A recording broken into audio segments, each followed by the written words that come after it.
खूप दिवसांपूर्वी एका जंगलात एक मांजर राहत होते जे खूप भयानक होते. ते उंदरांना मारून मारून खाऊन टाकत होती.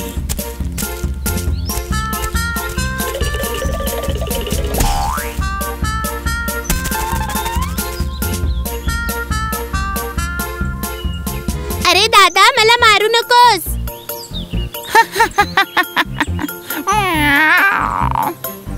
ऐक, मी तुला मारणार नाही, जिवंतच खाऊन टाकेन.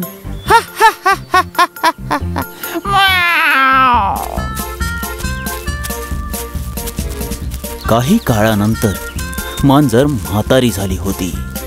त्यामुळे तिला उंदीर पकडणं कठीण झालं होतं.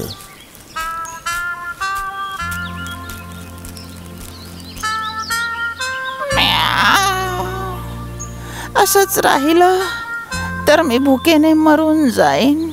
पण शिकार करायला काहीतरी डोकं नक्कीच लावावं लागेल. हा, सुचलं, असंच करतो. आता मांजरीने उंदीर पकडण्यासाठी एका दगडावर बसून संन्यासी बनून मंत्राचा जप करायला लागली.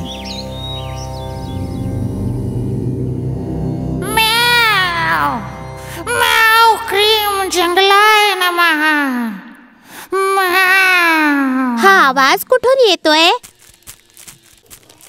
मित्रांनो, आपल्या गुफेच्या थोड्याच अंतरावर एक मांजर साधू बनून बसलेला आहे. ओ, तो काय आपल्याला मारून टाकेल? एका टेकडीवर बसून डोळे मिटून काहीतरी फुसफुसतोय.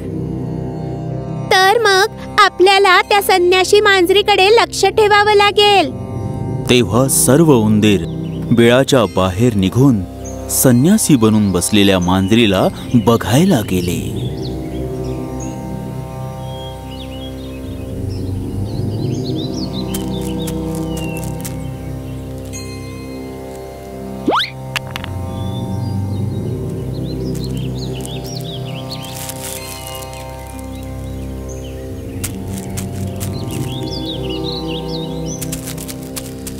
मी त्या मांजर साधूच्या समोर गेलो होतो, तरीही तो मला पकडायला नाही आला. थांबा, एकदा मी बघून येतो.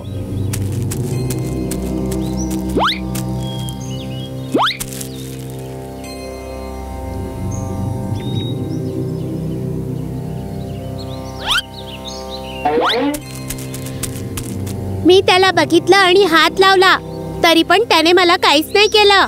मला नाही वाटत की आता ती साधू मांजर आपल्यावर हल्ला करेल.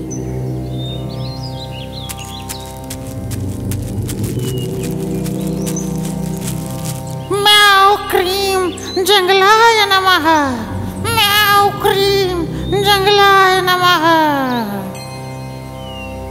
आता सर्व उंदीर शांतपणे ऐका. मी इथून पुढे तुम्हाला कधीच खाणार नाही. मी इथे तुमची रक्षा करायला आलो आहे. तुम्हा सर्वांवर माझा आशीर्वाद आहे. मी आधी खूप उंदरांना खाल्लं, त्याचा पश्चाताप करायला मी आता साधू झालो आहे. मी या जंगलात शांतता प्रस्थापित करणार आहे. हाच माझा उद्देश आहे. आता सर्व उंदीर एकामागे एक येऊन माझा आशीर्वाद घ्या. म्याव क्रीम जंगलाय नमः. एक दिवस सर्वांनी त्या संन्यासी साधूचा आशीर्वाद घ्यायचा विचार केला. एक दिवस सर्व उंदीर संन्यासी साधूचा आशीर्वाद घेऊन निघाले. त्यावेळेस संन्यासी मांजरीने त्यांना आवाज दिला. ऐका, सर्व उंदीर ऐका. 1 मिनिट थांबा. काय झालं स्वामीजी? तुम्हा सर्वांवर एक संकट येणार आहे. अरे, कुठलं संकट आलंय का स्वामी?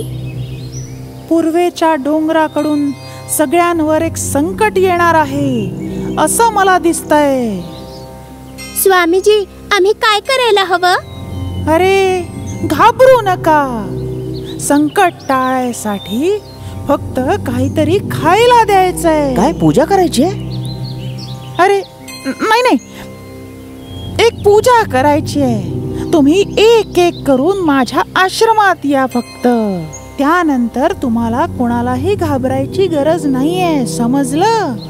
त्यानंतर तुम्ही जंगलात कुठेही राहू शकता. स्वामीजी धन्यवाद, तुम्ही खूप दयाळू आहात. आम्ही सगळे उंदीर एक एक करून तुमच्या आश्रमात पोहोचतो. म्हणून एक एक उंदीर शत्रुसंहारासाठी संन्यासी मांजरीच्या आश्रमात जायला लागले. ये वत्सा, आत ये.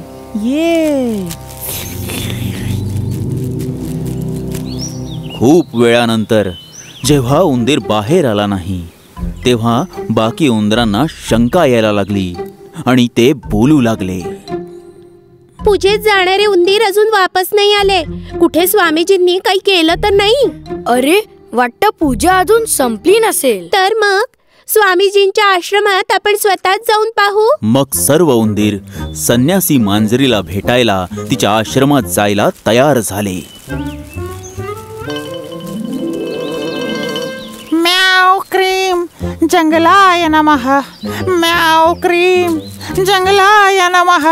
स्वामीजी, पूजेला आलेले मित्र अजून वापस का नाही आलेत?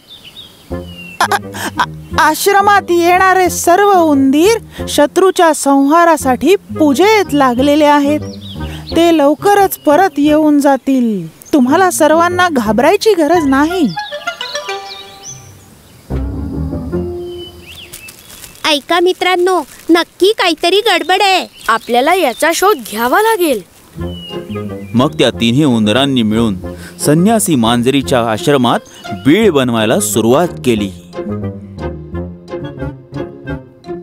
मग ते तीनही उंदीर एक एक करून आश्रमात घुसले आणि तिथे पोहोचल्यावर त्यांनी बघितलं,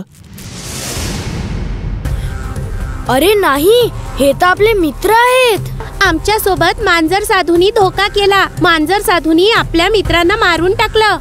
आता आपल्याला त्याला अद्दल घडवावीच लागेल.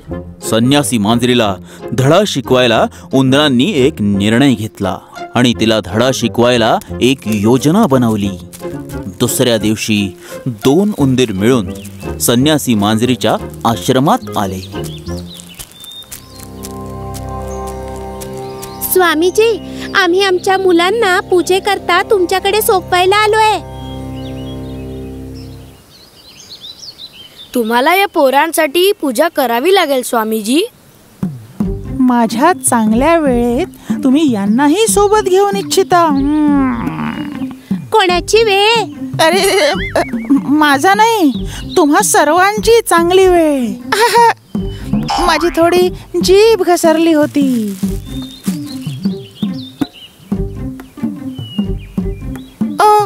यांना तर शत्रू दोष लागलाय. मी त्यांना लवकरच बरा करून घेऊन येतो.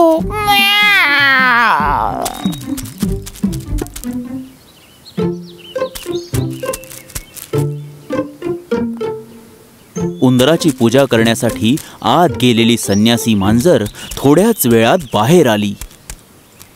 स्वामीजी, काय झालं? शत्रू दोष संपला का? पण संन्यासी मांजरीला हे माहीत नव्हतं की उंदरांनी तिला दिलेलं चिपकणारं गोंद होतं.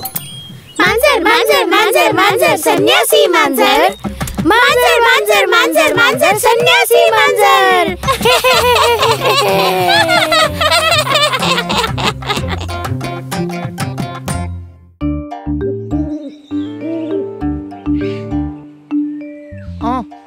माझी जुनी युक्ती काही आजकाल काम करत नाही यार.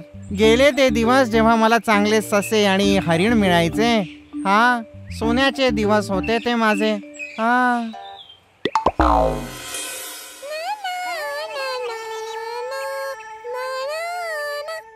अरे खोदा पहाड आणि निकला चुहा. काय होत नाही, उंदीर तर आहे. हा उंदीर रताळ घेऊन कुठे चाललाय? आज तर मेजवानी आहे.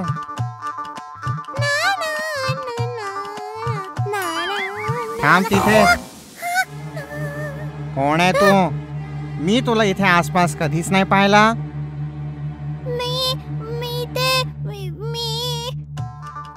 अरे काय, तू ऐकलं नाही का मी काय बोललो? हो, मी ऐकलं. काही गरज नाहीये. मी का माझ्या शिकारीचं नाव आणि त्याच्या जागेबद्दल विचारू? मला घाबरायचं काही कारण नाही. मला तर फक्त डोकं लावायचंय. आईने मला शिकवलं होतं की सगळ्या संकटांचं निवारण फक्त डोकं लावून होऊ शकतं. मला एकदा करून पाहायला हवं. अरे कोल्हे दादा, मी तर माझ्या चांगल्या मित्राकडे अस्वल रेड्याकडे भेटायला चाललोय. अस्वल रेडा हा कोणता जीव आहे? तो एक असा जीव आहे ज्याचं शरीर अस्वलासारखं आहे आणि तोंड म्हशीसारखं आहे आणि त्याचं आवडतं खाद्य कोल्ह्याचं मांस. काय हा मला खरंच सांगतोय? असा कोणता जीव आहे? जर तू अस्वल रेड्याला बघितलं नसशील तर माझ्यासोबत चल कोल्हे दादा. रस्त्याने जाता जाता आपण गाणी म्हणत जाऊ. अरे ठीक आहे, मी तुझ्यासोबत आलो असतो, पण माझ्या एका नातेवाईकाचा वाढदिवस आहे. मी आता तिकडेच चाललोय. तू जा पुढे. अरे बाप रे, मला तर त्याचं नाव ऐकूनच भीती वाटली. मी तर आता इथून पळतो.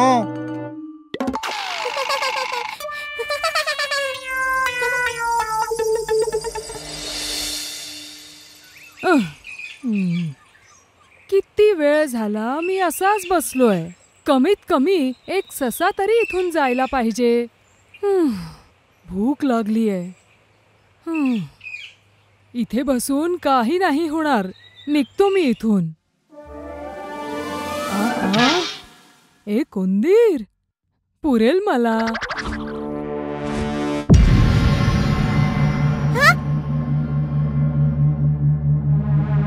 अरे काय तू अंधळा आहेस? कोणाही समोर कधीही उडी मारतोस? तू मला ओळखलं नाहीस का रे?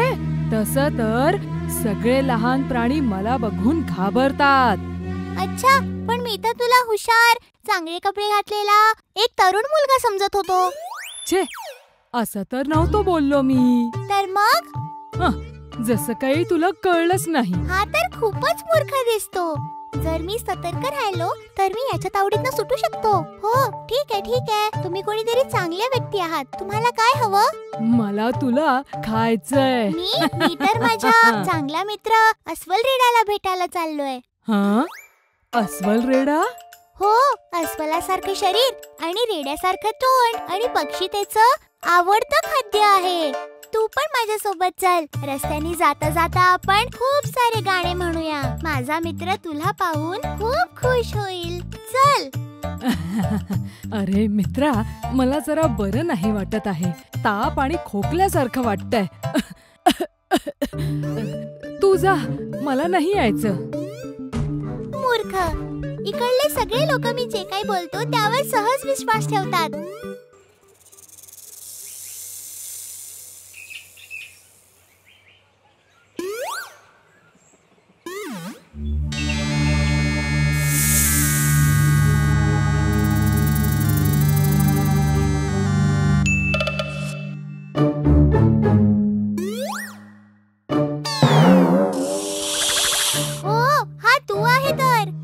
हे काय? तू मला पाहून घाबरला नाहीस? अरे बापरे, मी तर घाबरलो. मी दोनदा घाबरलो. अजून एकदा घाबरायचं आहे का? तू काय माझी चेष्टा करतोयस? अरे नाही, मी तर घाबरलो. मला काहीही करून ह्याला इथून पळवायला हवंय. काय तू मला पाहून माझी सुंदरता बघतोयस का? मी विचार करत होतो की मी तुला खाऊन टाकेन. अरे हो का? मग तर तुला थोड्या वेळ थांबावं लागेल. का बरं? कारण मी माझ्या सगळ्यात चांगल्या मित्राच्या घरी अस्वल रेड्याकडे चाललोय ना. अस्वल रेडा हा कोण आहे? तो एक असा जीव आहे जो दिसतो अस्वलासारखा पण ज्याचा चेहरा रेड्यासारखा आहे आणि त्याला सापासारखे फक्त मांसाचे प्राणी खूप आवडतात. कोण आहे तो? असा कुठला जनावर तरी आहे का? म्हणूनच तर मी चाललोय. तुम्ही पण चला. जाता जाता आपण रस्त्यात खूप सारी गाणी म्हणू. अरे मित्रा, आज नाही, तू जा. अरे बाप रे, आता मी वाचलो. ना ना ना ना ना ना ना ना.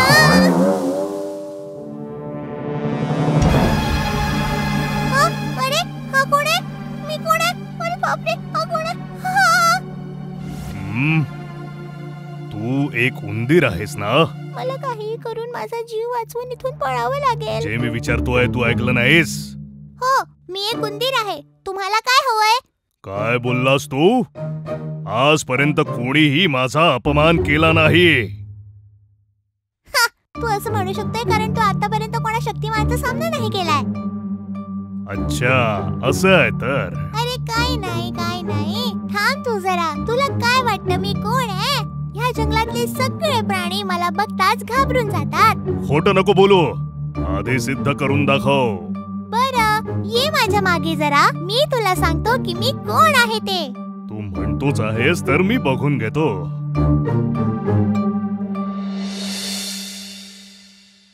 ओय! अरे माझ्यावर दया कर, मला मारू नको, मला मारू नको. मला वाटतं हा जे म्हणतोय त्यात तथ्य आहे.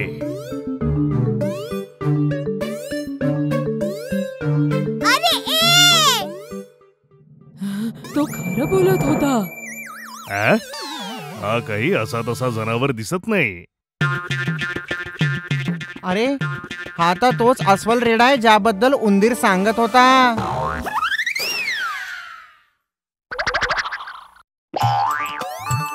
मी गरीब बिचारा भालू आहे. मला माफ कर. मी तुला न ओळखताच तुला आव्हान दिलं. आता मी तुझी ताकद ओळखतो. कृपा कर आणि मला सोडून दे. ठीक आहे, मी तुला माफ करतो, पण माझ्या आजूबाजूला पण कधीच भटकायचं नाही. चल निघ.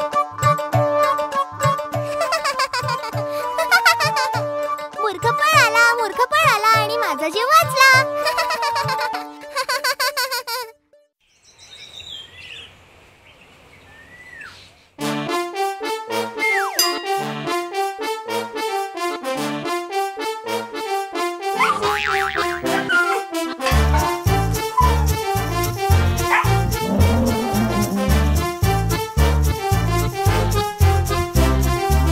माझ्यासारखा शूर उंदीर आला नसेल इथे कधी. फळ खात मी असतो, बघा रे बघा माझी बॉडी. माझ्यासारखा शूर उंदीर आला नसेल इथे कधी. फळ खात मी असतो, बघा रे बघा माझी body. Apple, pineapple, orange, papaya. Apple, pineapple, आंबा आणि मोठं टरबूज. माझ्यासारखा शूर उंदीर आला नसेल इथे कधी. फळ खात मी असतो, बघा रे बघा माझी बॉडी.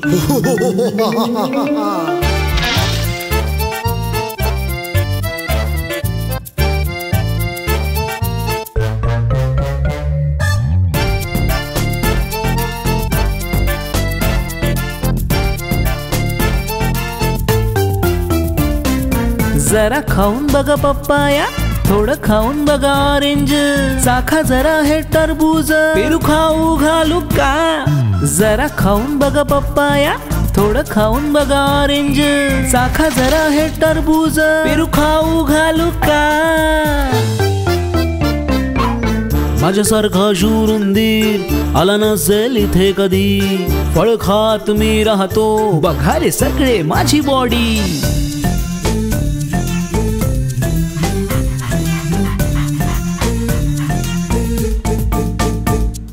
खायला जे देतो आहे त्याचा फायदा काय सांगून पण दे. विटामिन ए ऍपल मध्ये. डोळ्यांकरिता चांगलं काय? विटामिन ई आंब्यात आहे. आणि विटामिन सी वाल्या ऑरेंजचं काय? रोगमुक्त भाल, तंदुरुस्त शरीर होईल. ऑरेंज सगळ्यांचा राजा, ऑरेंज सगळ्यांचा राजा. माझ्यासारखा शूर उंदीर आला नसेल इथे कधी. फळ खात मी असतो, बघा रे बघा माझी बॉडी. माझ्यासारखा शूर उंदीर आला नसेल इथे कधी. फळ खात मी असतो, बघा रे बघा माझी बॉडी.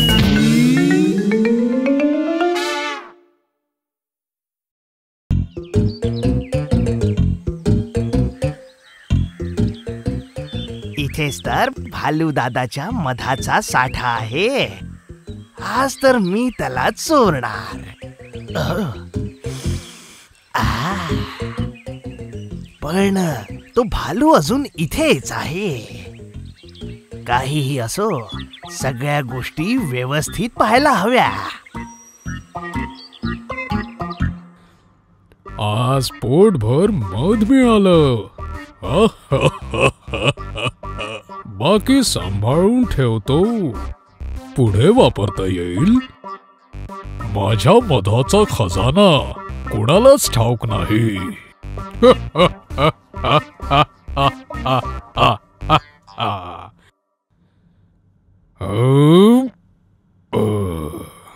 दक्षिणी पर्वतांच्या जंगली तलावात जाऊन आंघोळ करून येतो आणि मग आरामात झोपीन.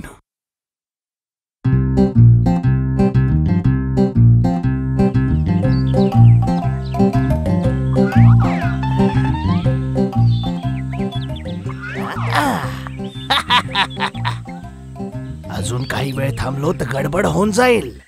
आता लवकरच मला माझ्या ठिकाणी पोचायला हवं. त्याच्यानंतर हे सगळं मलाच खायचंय.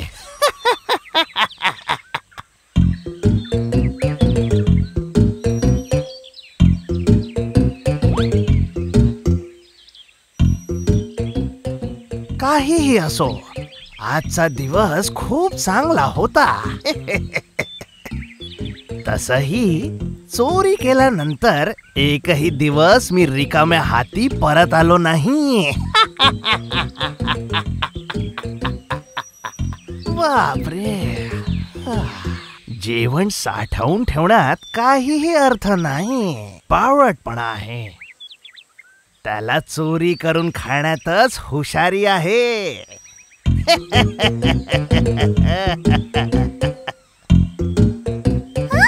ही तर आश्चर्याची गोष्ट आहे. किती सोप्या पद्धतीने या कोल्हू दादाने त्या भालू दादाच्या मधाची चोरी केली. हा कोल्हू दादा तर खूपच चतुर आहे. मी तर या कोल्हू दादाचा एक चाहताच झालोय. चोरी तर खरंच एक कला आहे आणि कोल्हू दादा तर ह्यात खूप कुशल आहे. मला पण ती कला शिकायची आहे. विचारून तर पाहूया की कोल्हू दादा मला त्याचा शिष्य बनवेल का. जाऊन तर बघू, गमवायला हातात आहेच काय. दादा दादा, तू तर महानच आहेस. काय? तू आता काय म्हटलास? मी महान आहे? आजपर्यंत कोणीच मला असं म्हटलं नाही. तुझ्या अशा बोलण्यामागे नक्कीच काही वाईट हेतू असेल. माझ्यासोबत खेळू नकोस. दादा, मी काही गंमत वगैरे नाही केली. खरंच माझा काही वाईट हेतू नाहीये. छोट्या मोठ्या चोऱ्या माऱ्या करून जगणाऱ्या मला महान म्हटलं तर कोणी विश्वास ठेवणार नाही. हे बघ, काही गडबड करून मला फसवण्याचा विचार असेल तर तो विचार स्वतःकडेच ठेव, समजलं? हा, चल लवकर निघ इथून. तेच बरं राहील. दादा, तू मला वाईट नको ना समजू, प्लीज. मी तुझा खूप मोठा चाहता झालोय. तू या कलेत खूप निपुण आहेस. मी खरंच सांगतोय. तुझी चोरी मी माझ्या बिळातनं पाहिली होती. तेव्हापासनं मी तुझा चाहता झालोय. अरे, आम्ही सगळे कोल्हे खूप हुशार असतो. घराण्यापासून असंच आहे. खास करून मी त्या हुशार लोकांमधला प्रमुख सुद्धा आहे. तू जे सांगितलं ते 100% खरंय. तरी पण तू मला तुझा शिष्य बनव ना. मला पण तुझ्यासारखी चोरी शिकायची खूप इच्छा आहे. तुझ्यासारख्या एका छोट्या उंदराला मी माझा शिष्य कसा बनवू, यासाठीच तू माझी तारीफ केली होती ना. तू तर कमाल निघालास रे. दादा, असं नाहीये रे. मी खरंच तुझा चाहता आहे. तू मला तुझा शिष्य बनव ना प्लीज. अरे हे सगळं शिकायला बुद्धी, शक्ती, ताकद आणि शारीरिक क्षमता पण हवी ना. तुझ्यात यातून काही आहे का? ते सगळं बरोबर आहे रे दादा, पण जर का तू मला तुझा शिष्य बनवलंस तर मी तुझ्या खूप कामात येऊ शकतो. चोरी करण्यासारख्या खूप जागा मी तुला दाखवू शकतो. मला वाटतं याची गोष्ट बरोबर आहे. चोरी करण्यासारख्या जागांबद्दल याला माहिती असेल. याला शिष्य बनवलं तर हा नक्कीच माझ्या कामी येईल. काहीही असो, याला सोबत घेऊन चलूया. चोरी मधला थोडाच वाटा तर याला द्यायचा आहे. चोरीची कला एवढी छोटी गोष्ट नाहीये. सिद्धांताच्या बऱ्याच गोष्टी तुला शिकाव्या लागतील, थिअरी आणि प्रॅक्टिकल. आणि या सगळ्यालाच तर शक्तीची आवश्यकता आहे. हो, त्याचं प्रशिक्षण तर मी तुला नंतर देईल. बरोबर म्हटलं गुरुजी. तुम्ही जेही सांगाल ते मी सगळं ऐकीन. आजच्या आपल्या ऑपरेशन मध्ये तू चोरीचे नवीन धडे शिकू शकतो. नक्की, जसं तुम्ही सांगाल तसंच. माझे काही जुने ऑपरेशन तू पाहिले असते तर त्यातून बरंच काही शिकला असता. एक दिवस मी एका ठिकाणी एक कोंबडी चोरायला गेलो होतो. इथे खूप सारे लोक होते, पण मी कुठे घाबरणार होतो. चतुराईने मी पिंजऱ्यातून कोंबडीला पकडून घेतला, पण कोंबडी जरा जास्तच आवाज करत होती. मी त्याच्याकडे लक्षच दिलं नाही. त्यावेळी काही लोक माझ्या पाठीमागे लागले.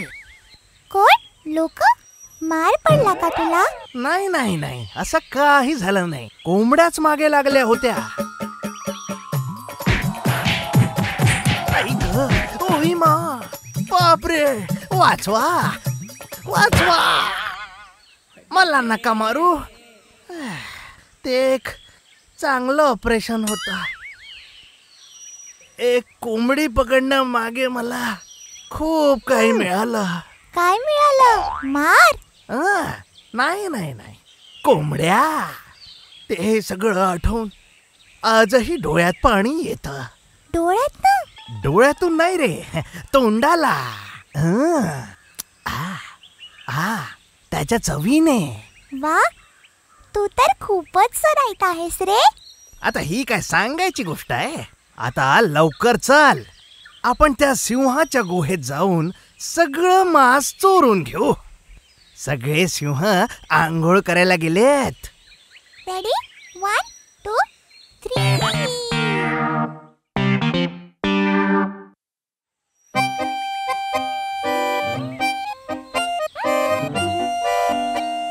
आजचं ऑपरेशन खूप यशस्वी होतं. आपण ताजं मांस चोरून घेतलं ना. आज तर चांगली मेजवानीच होती. हे सगळे वाघ ना बुद्धूच असतात, हो ना गुरुजी? नाहीतर मांस सोडून कुठे जातील का?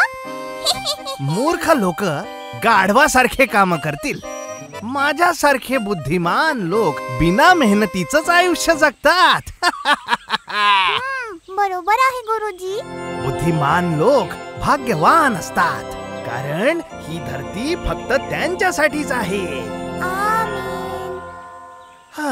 आता आपण उद्याच्या ऑपरेशन बद्दल विचार करू. त्याला आजच्या पेक्षा यशस्वी बनवायचा आहे. त्याचा रस्ता पण मी शोधलाय. गुरुजी, जागा कुठली आहे? मी सगळं बघून येतो. जागा वगैरे मी सांगून देतो, तू लक्ष देऊ नाही.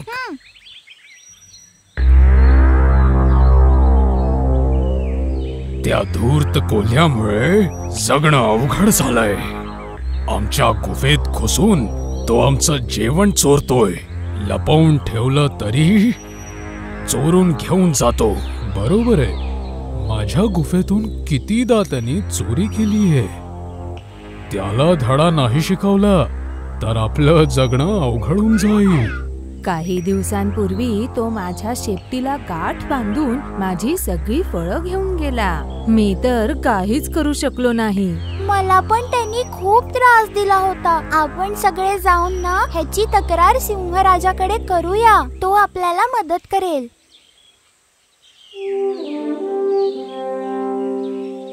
राजा, त्याच्या चोऱ्या काहीही करून थांबवा ना. आमच्याकडे दुसरा पर्याय नाहीये. तुम्ही आमची मदत करा ना. हो, तुमच्या सगळ्यांचंच दुःख मी समजतो, पण तो कोल्हा तुम्ही सांगितल्याप्रमाणेच खूप चतुर आहे. कुठल्याही चतुराईनेच आपण त्याला हरवू शकतो. आपण त्याच्याबद्दल विचार करायला हवा. आज आपल्याला थोडं दूर जायचंय. हे एक मस्त ऑपरेशन असेल. आपल्या हुशारीचा परिणाम दाखवायची वेळ आली आहे. काहीही असो, गुरुजींसोबत मी नेहमीच राहीन. मी खूप नशीबवान आहे की मी तुमचा शिष्य आहे.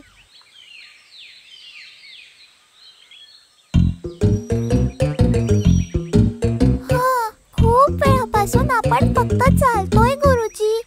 आपण कधी पोचू जागेवर? शिष्य, अजून बरंच चालायचंय. माझे पाय खूप दुखायला लागले गुरुजी. म्हणून मी आधीच सांगितलं होतं की याच्यासाठी खूप ताकद हवी. मित्रांनो, ते येतात आहेत. तुम्ही लोक सुरू करा.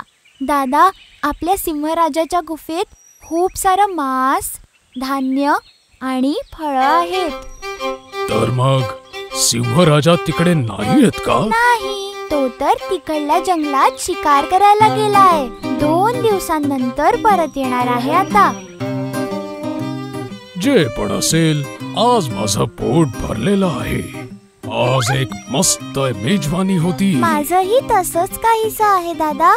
पोट खूप जास्त भरलं आहे. असं आहे तर ही गोष्ट कोणाला सांगू नको. आपण पुन्हा कधीतरी येऊन खाऊ. सिंहराजा पण 2 दिवसांनंतरच येतील. बरोबर आहे. मी पण तेच म्हणत होतो. ही गोष्ट जंगलात कुणालाच नाही माहित. आपण ही गोष्ट कुणालाच नाही सांगायची. हा गुरुजी, चित्ता आणि ससातल्या गोष्टी ऐकल्या का तुम्ही? ते गुपित सांगतात आहेत. जर ही गोष्ट खरी असेल तर आपण त्याला चोरून घेऊ. हा, बरोबर. सिंहराजाची गुफा इथे जवळच आहे. जास्ती दूर पण नाही चालावं लागणार. तर मग आजचं ऑपरेशन तिथेच करून घेऊया. ते चित्ता आणि ससा काय बावळट होते असं उघड्यात गुपित सांगताना बघितलं ना त्यांना. आजकाल कोणाला काही बुद्धी उरलीच नाहीये गुरुजी. बुद्धीच्या नावावर तर तुम्हीच बुद्धिमान आहात.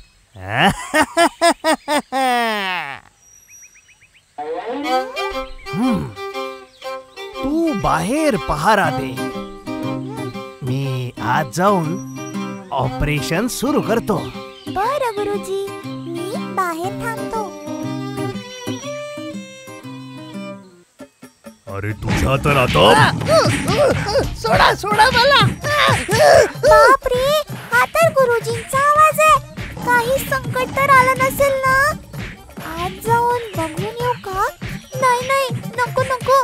तसं पण मी कुठे काय गुरुजींसारखं शक्तिशाली आहे. जितक्या लवकर होऊ शकतं तितक्या लवकर इथून पळूया. माझ्याकरता तेच योग्य आहे. सोडा सोडा. भालू दादा, मला आशीर्वाद द्याल का? हो.